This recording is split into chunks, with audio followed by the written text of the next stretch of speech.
Hello बच्चों, let's read the question. The question says that compound X conduct electricity in the aqueous solution or molten state. Compound Y conduct electricity in aqueous solution only. Compound Z does not conduct electricity in the molten state or in the aqueous solution.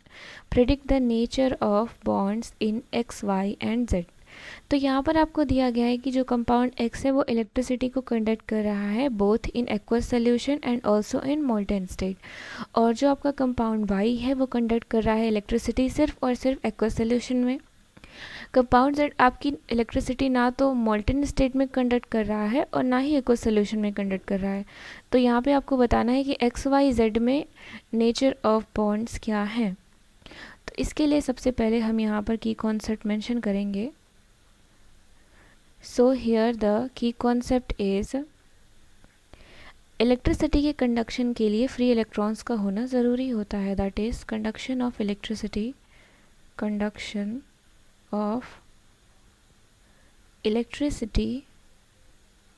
requires the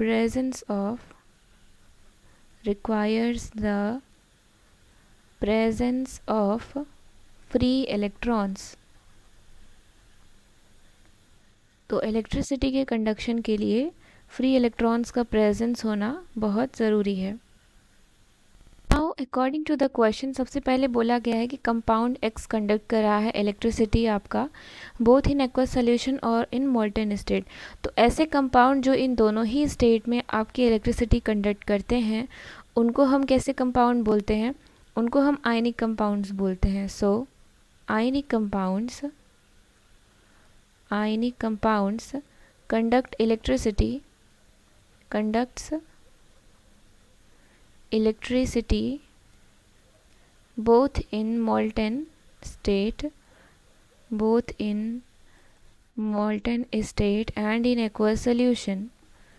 and in aqueous solution दोनों ही scenario में ये क्या करते हैं? Electricity conduct करते हैं। तो ionic compound कैसे होते हैं? आयनिक कंपाउंड आपके हार्ड और ब्रिटल होते हैं और इनकी मेल्टिंग और बॉइलिंग पॉइंट दोनों ही क्या होती है? काफ़ी हाई होती है।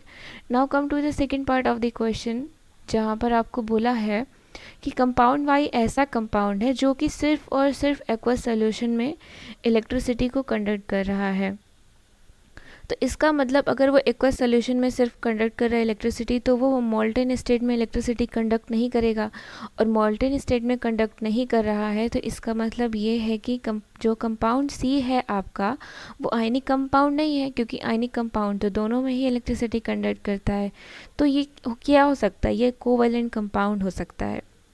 लेकिन सिंस ये एक्वस सोल्यूशन में आपकी इलेक्ट्रिसिटी को कंडक्ट कर रहा है तो इसका मतलब कि ये एक ऐसा कोवैलेंट कंपाउंड है जिसके पास स्मॉल इलेक्ट्रोनेगेटिविटी डिफरेंस मौजूद है। तो यानी कि अगर इलेक्ट्रोनेगेटिविटी डिफरेंस आएगा तो पोलैरिटी आएगी। तो इसका मतलब क्या हो गया कि ये कैसा कंपाउंड होगा? पोलर कोवैलेंट कंपाउंड होगा। So it is a polar compound why, that is compound Y is a polar covalent compound। compound Y आपका polar covalent compound है because क्योंकि it conduct electricity only in aqueous solution,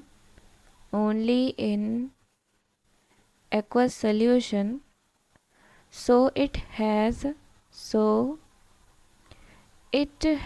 small electronegativity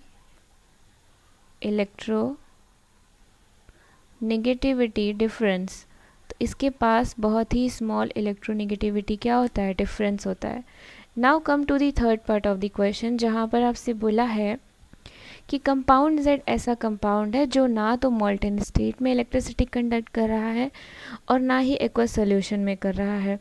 तो इससे हमें ये पता लगता है कि ना तो ये आयनिक कंपाउंड है और ना ही ये पोलर कोवैलेंट कंपाउंड है। तो अगर ये पोलर कोवैलेंट कंपाउंड नहीं है तो इसका मतलब कंपाउंड Z हमारा ऐसा कंपाउंड है जिसके पास इलेक्ट्रोनेगेटिविटी सेम रहेगी, क्योंकि अगर इलेक्ट्रोनेगेटिविटी सेम रहेगी तो वहाँ पर कोई पोलैरिटी नहीं रहेगी, और जब पोलैरिटी नहीं रहेगी तो मोल्टेन स्टेट में, या फिर हम कह सकते हैं एक्वस सॉल्यूशन में, इलेक्ट्रिसिटी वो कंडक्ट नहीं करेगा, और मोल्टेन स्टेट में कंडक्ट कर नहीं रहा है, तो ये आयनिक कंपाउंड है नहीं। तो यानी कि अगर इसके पास सेम इलेक्ट्रोनेगेटिविटी है तो ये हमारा क्या है, ये हमारा हो जाएगा non polar covalent, that is compound